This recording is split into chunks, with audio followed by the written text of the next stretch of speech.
Hello and welcome to Prairie Pulse. Coming up a little bit later in the show, we'll visit Settler Square in Warren, Minnesota. But first, joining me now is Dr. Alan Davis, author and also English professor at Minnesota State University Moorhead and the co-director and senior editor of the New Rivers Press at the university. Dr. Davis, thanks so much for joining us today. Thanks for having me today. As we get started, tell the folks a little bit about yourself, your background, where you're originally from. I grew up, was born in New Orleans, grew up in the Deep South in Louisiana, and lived in New Orleans for a while, and then in Lafayette, Louisiana, sort of the center of Cajun country. So I grew up at the headwaters of the Mississippi, and then, because of the job at Minnesota State Moorhead, I grew up at the mouth of the Mississippi, and now I'm at the headwaters of the Mississippi. So it's a big change for me in terms of climate. Okay, well, now how long have you been at the university? I've been here since 1985. Okay, since 85.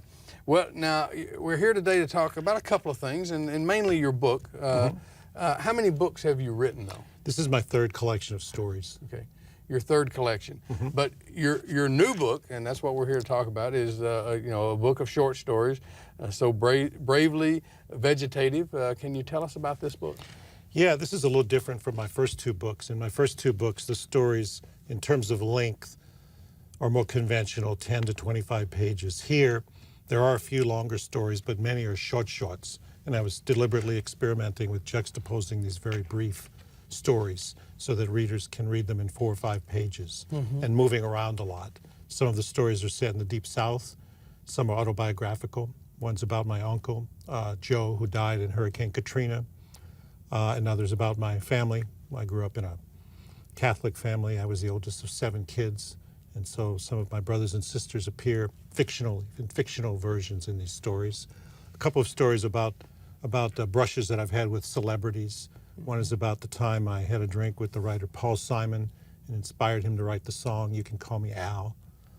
And then some other stories here are close to science fiction. They're rather futuristic and they move back and forth in time. Okay. Well, now, what does the title mean, So Bravely Vegetative? It comes out of the penultimate story, which is called "The Time Falling Bodies Take to Light." There are these ideas that play through the book about a world that's out of kilter, and by the penultimate story, some plants have actually gone into these caves underground, and they have a kind of consciousness, and they try to draw people down there so that they can do battle with them and protect their turf. So more metaphorically, the phrase means that all of us alive on the earth are vegetative beings, and hopefully bravely vegetative. On a daily basis, we have to deal with all kinds of suffering and trauma and illness and disappointment, as well hopefully as some blessing and some joy. So it's a metaphor for who we are. Now, you say this is your third book, but let's back up. How did you become a writer? It was how I escaped from real life. I love to read and write, and I can remember reading the science fiction stories of Ray Bradbury when I was young. I forget who introduced me to science fiction, but suddenly there were all these new worlds that opened up to me. And then a little further along, I read Catcher in the Rye and Jack Kerouac and the more contemporary but classic American writers. And then in college, I think, finally started realizing there's this whole world of literature out there, literary magazines and novels and stories, and there's many, many people whose vocation is reading literature and writing about it. It just seems to me to be a place we can go to learn more about who we are and what the world is. Now, you talked some about the kinds of stories you write about. Maybe you can expand on that even, but how do you come up with these ideas? Some of them are autobiographical. In this collection, for example, the first story is called "My Father Tore Out of the House," and that's based on a story about what happened when he bought me a BB gun for my birthday, and I sort of half unconsciously and half accidentally shot my brother with it. So there was a basis of fact in that story, and I feel free, because it's fiction, to make it more dramatic, to play with it. But it's based on fact. And other stories are based on people I've met along the way. The second story, "The Fireman," is about a prisoner, and I worked for 2 years in Louisiana as a counselor in the Louisiana Department of Corrections. And that character, the fireman, is based on someone I met in that prison. So some start an autobiography, others come out of the reading I've done. I'll read a story and it'll get my imagination moving and I'll write my own story. Okay. Now, how long is a typical short story of yours in terms, I guess, of words or pages? You mentioned a little bit about that. Yeah, in this book, a lot of them are shorter. shorter than usual. In my other books, they're anywhere from 10 to 20, 25, 30 pages. In here, I have like a one-page prologue. My Father Tore Out of the House is 5 or 6 pages. A lot of stories are 4, 5, 6 pages. People can read them in one sitting. And is that, you think that people that way are more engaged and will come more apt to reading them and having fun with them, or what's the purpose behind that? I'm not quite sure if it was a real conscious choice. In fiction writing these days, a lot of people have begun to write what's called sudden fiction or short fiction, and I tried my hand at that because students were asking me about the form, and I found that it's very useful for being very intense about one incident without having to have subplots and multiple characters. So for whatever reason, I found myself working a lot in this collection with those shorter stories, and I enjoyed it. In one review, I understand the reviewer compared some of your stories to the famed writer O. Henry. Do you find any resemblance of that, or do you take that as a compliment? O. Henry is known for stories that have a twist at the end, like everything gets turned around or twisted around. And that does happen in some of these stories. I'm pleased that the critic made that comparison. O. Henry is not always considered, one of our top literary writers. So I think I'm more literary than O. Henry, but I'm very pleased that people would put me in the same table with such a well-known writer. Your hometown, you said, of course, in the Deep South in New Orleans, and it also seems the Deep South has provided a lot of fodder for writers over the years, whether it's Tennessee Williams, Faulkner, and others. Why do you think that is? And of course... well, the culture down there is a very oral culture. It's very rich. People like to sit on their back porches and tell stories. Yeah. People explain themselves in words. We don't feel as if we have to keep ourselves to ourselves. At least some people don't. I'm very shy. That's another reason I started writing, so that I was able to express myself. But I've had many friends and acquaintances. My dad, who died last year, was very much a storyteller. He just loved to have me come down and listen to him tell stories about the old days. Well, I mean, it's almost a silly question, I think, but do you like writing about the South? And I do. I do. It's where I come from, and I think in a way I will always be from New Orleans and Louisiana. I like to say that it's the land of Mardi Gras and Lent, so of dissipation and discipline. And all of our lives are combinations of those two extremes, and we're always trying to figure out where we fit on that continuum. We want to experience as much festivity as we can and fantasy. We also want to be as disciplined as we can and make something of our lives, do some good in the world. So I always think of the South as a place where everything is happening at once. But yet your stories seem to run the gambit from topics and regions in the United States. And so do you like to branch out and write about parts of the country and different types of characters to avoid sort of that certain sameness?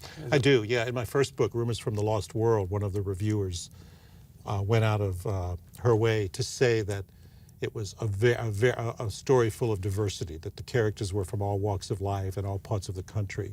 And that pleased me a great deal, because I've lived in a lot of places over the years and traveled a lot.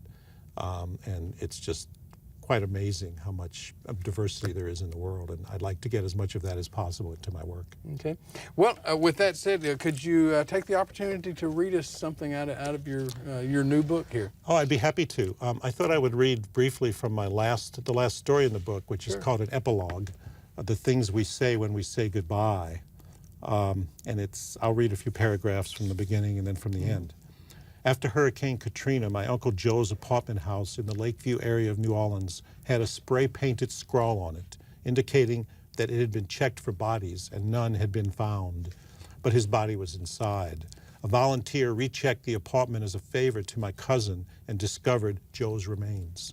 He was 86. Apparently, whoever had cleared the house had missed the body, or perhaps they hadn't searched the building at all. Ever since he had retired at age 65 from his blue-collar job on the docks, Joe had taken classes at a college in New Orleans because he had missed out on an education when he had been young. The year he died, he was a full-time student.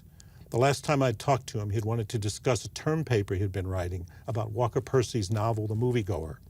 I knew the book, about a New Orleans that is now extinct, washed away by the flood. The protagonist, Binks Bowling, is a stockbroker who takes a leap of faith. Quote, "There is only one thing I can do, listen to people, see how they stick themselves into the world, hand them along a ways in their dark journey, and be handed along, and for good and selfish reasons. I have never encountered a better philosophy of how to live." And the story goes on to talk about who Joe was, how much he meant to me, and then I try to imagine how he must have died, and that becomes a more difficult part of the story. I'll read a couple of paragraphs here. I like to think he didn't flail and cry out, both because it's too painful to imagine and because he wasn't that kind of man. I prefer to think he floated as long as he could, and then, when there was no more air to take into his lungs, he closed his eyes and breathed in water. There was a sense of suffocation and panic, followed by peace. It could have happened, and probably did happen otherwise.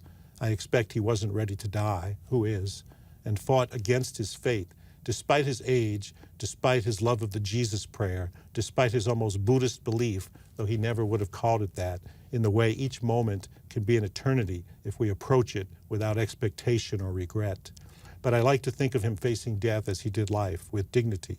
Perhaps he wondered if he would be seeing his sister, my mother, again.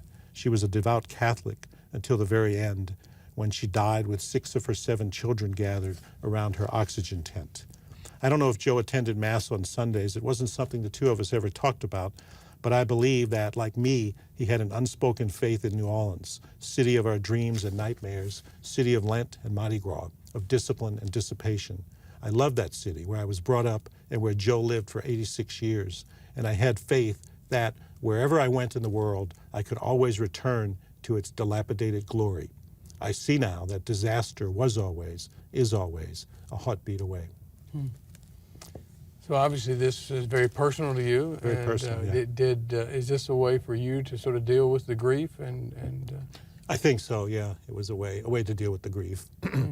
Some stories in here that are autobiographical are more a way for me to possess the story myself, because my brothers and sisters love to tell the story of when I shot my brother with a BB gun. And I was always think, that's not how it happened. I'm going to tell how it happened. So I told my version of the story. But in that story, it was an homage to my uncle and a remembrance of who he was, a great guy. Okay. Well, let's change gears a little bit. Tell us about New Rivers Press and what that is. Sure, I'd be happy to. In 1968, a man named Bill Truesdale founded New Rivers Press in New York State, and then in the 70s he moved to Minnesota, as did the then founder of Grey Wolf Press and others, because Minnesota has great foundation support for small presses, literary small presses. And from 1968 to 2001, he published over 300 books. 2001, he died, and he had published my first 2 collections of poetry, and I had done some editing for him on an anthology called American Fiction. And when he died, the press went into suspension, and the managing editor contacted all of us who had published with the press and said, "We're going into suspension. You can try to find a distributor for your books so they stay in print, and we're looking for partners.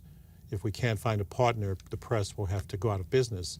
So Wayne Goodmanson, who's in mass communications, whom you know, and had produced books, and I, who had edited books, serendipitously ran into each other at one of the local coffee shops, and he said, "I was just talking with somebody about starting to have a press, or helping students understand how to choose and produce books."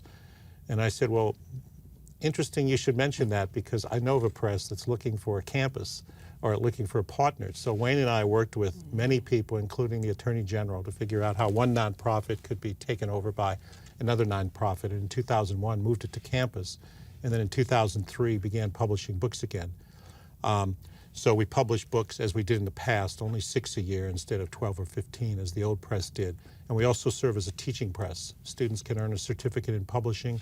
All of these books here, some of our more recent books, the designs are by graphic design students from MSUM, and students work with us in editing, marketing, design, and so forth. So so far it's been a very great partnership, and we've been very grateful to MSUM for their support, and hopefully it can keep going for a long time. Sure. Now, did you say you do 6 a year? Is that what you said? 6 a year. We only publish in the fall. First year we tried to publish fall and spring, as many publishers do, and nearly killed ourselves because trying to make it work with the curriculum was just too difficult twice a year. All right, that'd be. But how do you go about finding writers to publish? Well, every year we have our MVP, Many Voices Project. That's a competition, and we get about 600 book-length manuscripts, and we choose 2 of those 600, one in prose and one in poetry. And then others we pick over the transom. People send us manuscripts as they do any publisher. This book, Girl Held in Home by Elizabeth Searle, a very good novel, came to us through an agent. So occasionally we even hear from agents these days, even though we don't have much money. When agents don't have luck in New York or Los Angeles, they come to the smaller presses. Sure. So we're very grateful in this case. It's a great book. Well, who are some of the writers you mentioned here who've gotten their start maybe with New Rivers Press? The writer Charles Baxter, one of his first books, he's now a well-known novelist, but one of his first books was a book of poetry that New Rivers Press published under Bill Truesdale. And we asked him recently if we could republish it, sort of as just a nod of the head to the fact that he originally published with New Rivers Press. And he said something like, "Not in a million years. I don't want that book in print anymore." He said, "I'm so far along in my career that it's not the kind of work that I'm proud of anymore." But we published a lot of good books. Ursula Hege, stories by her. David Guterson, who wrote Snow Falling on Cedars. And then a lot of poets that probably only people who read a lot of poetry would have heard of. But we're proud to keep a lot of contemporary poetry in print. What kind of advice would you try to impact on your students at MSUM about writing? Take chances, make mistakes, and learn from the process. Just keep at it, be persistent.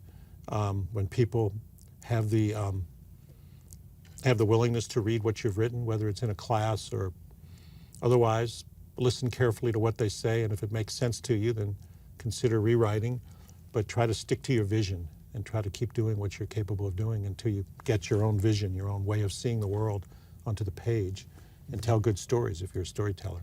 Dr. Davis, we only have a couple of minutes. So can you read one short passage for us? Oh, okay. I'll read the end of a story called Catching Out. Sure. It's about a guy who decides, even though he has money and even has a credit card, that he's going to catch out or jump trains to get across the country.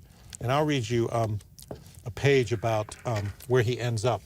You'll recognize a couple of the places that he visits on this last page or so. Nobody bothered the grungy tramp walking along the highway. I started walking west and passed a sign that told me I was at the Continental Divide. I must be in Montana, I thought, orienting myself, if only vaguely, for the first time in days, maybe Butte, but I didn't have a clue where I really was.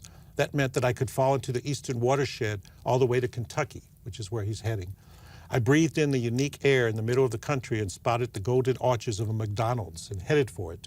After a breakfast of egg and sausage burritos washed down with coffee that was better than I expected, I sat reading the local paper and then decided to find the bus station and got directions from a heavy-set man in a pickup truck. "I'm delivering a load across the river," he said. "Glad to drop you there." It was a 5-minute drive through a small town whose only distinguishing characteristic was a giant swirling shroud like a twisted canvas version of a minaret on an Islamic mosque. "That's a Viking ship inside that building," my benefactor told me, "built from scratch by a bunch of drunks who wanted to prove the Vikings could make it across. And they did. They made it across." I couldn't see the ship because the museum was closed, but behind it I came across a replica of a Norwegian stave church built entirely of wood. I stood inside it, unheated, my breath making little puffs of fog in the air, and tried to meditate on the Diamond Sutra. When something inside me started ticking again, I stood up, my knees aching in the cold. My days of catching out, I decided, had come to a close. Dr. Davis, thanks so much for joining us Thank today. you All right. for having me here. Stay tuned for more.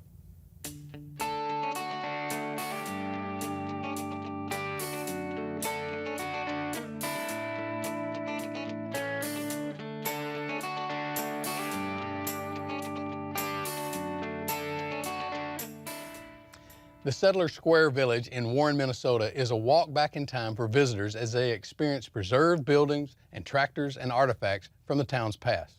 Here's a look at Settler Square.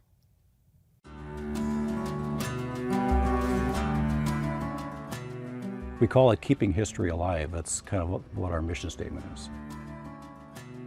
Back in '79, they decided to reconstruct a community from the 1880s. This was their efforts at, portraying a typical boardwalk of the period. Along with that, having the railroad depot, a country church, a country school, and some log cabin. I think they did a nice job, and it's lasted well. We have an old country school. It's called the Cook School. It came from about 4 or 5 miles north of Warren. We have the Alma Lutheran Church. It's one of the first rural churches in Marshall County. I believe it was about 58 or 1959 they moved it on to what was the beginning then of the Settler Square complex. The Alma Lutheran Church, for example, just this past weekend we had a wedding in there. The following day the Alma congregation had their annual service here, then this followed by a potluck picnic. We have what's called the Laundryville cabin. It's a cabin from the 1880s and it needed a new roof. So we had to put together the funding for that. It was like a $5,000 cost. So we raised some money. We typically like to incur the local artisans and stuff. So we had some local gentlemen come in and redid it with cedar shakes. And now it's weathered so you can't tell it's been done. It came from west of Argyle. And in that cabin, it's kind of a story-and-a-half type cabin. 14 children were raised in that house at one time. So if you go inside the cabin, you'll see there's not a lot of room. Marshall County typically is kind of an agricultural related museum. We have a lot of agricultural items from the past. We have just a wide variety. The people of this county have been very good to support us as far as bringing in acquisitions and so forth. We feel very fortunate. We have a Hart Part tractor. That's something it's a 1907 vintage. It's very nice condition. We have a lot of older implements and so forth. One of our real draws is we have what's called the UFO car. The UFO car stems from a 1979 incident in Marshall County where a deputy had an encounter with, to this point, has yet been undetermined. Typically each year we have a lot of interest in that. We were in need of some heated space, so in 2008 we started a fundraising campaign. With that, we have now built a new building that we just opened. It's a 60 by 160 foot heated, insulated, finished building. So we're looking for the future and we're looking to try control the heat, humidity, and so forth so we can maintain the artifacts. What's going to be moved is some of the temperature and humidity sensitive items. We have the storefront community. Above that we have storage close to 3,000 square feet, and a good share of that is full of acquisitions. Examples being pictures and books and clothing and things of that nature that deteriorate over time with fluctuating temperatures. Those are going to be moved over. Our 79 building is going to be strictly agricultural items. We're part of what's called Historic Northwest. And Historic Northwest is a consortium of 10 northwestern Minnesota county museums.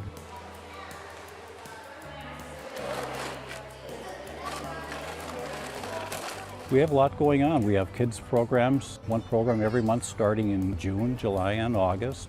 We also invite any interested people who like to come out and enjoy the children making homemade ice cream. We have a membership list, but typically it's pretty much all donations. We do fundraising throughout the year. The county gives us a small stipend, but we typically have to work for our money to pay for the maintenance, the upkeep, the expansions, and so forth.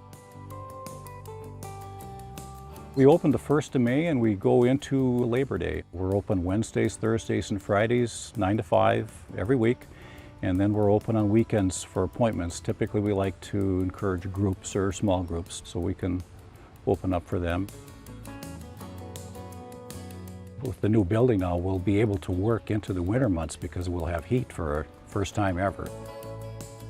We're really pleased with this area. Marshall County has really blessed us with a lot of their family heirlooms, and we take it very seriously to maintain those and keep those. And we have to also look forward for our future generations.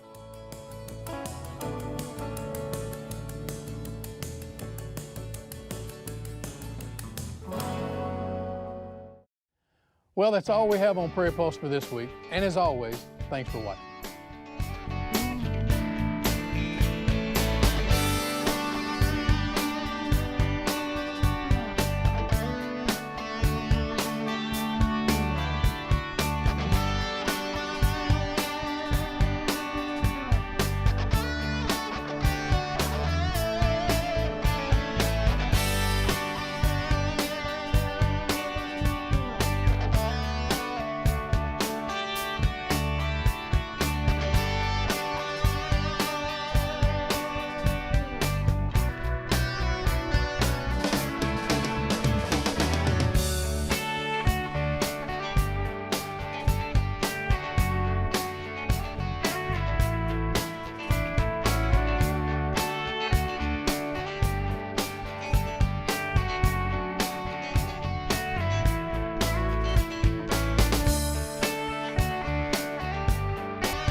Funding for Minnesota Legacy programs are provided by a grant from the Minnesota Arts and Cultural Heritage Fund, with money from the vote of the people of Minnesota on November 4th, 2008, and by the members of Prairie Public.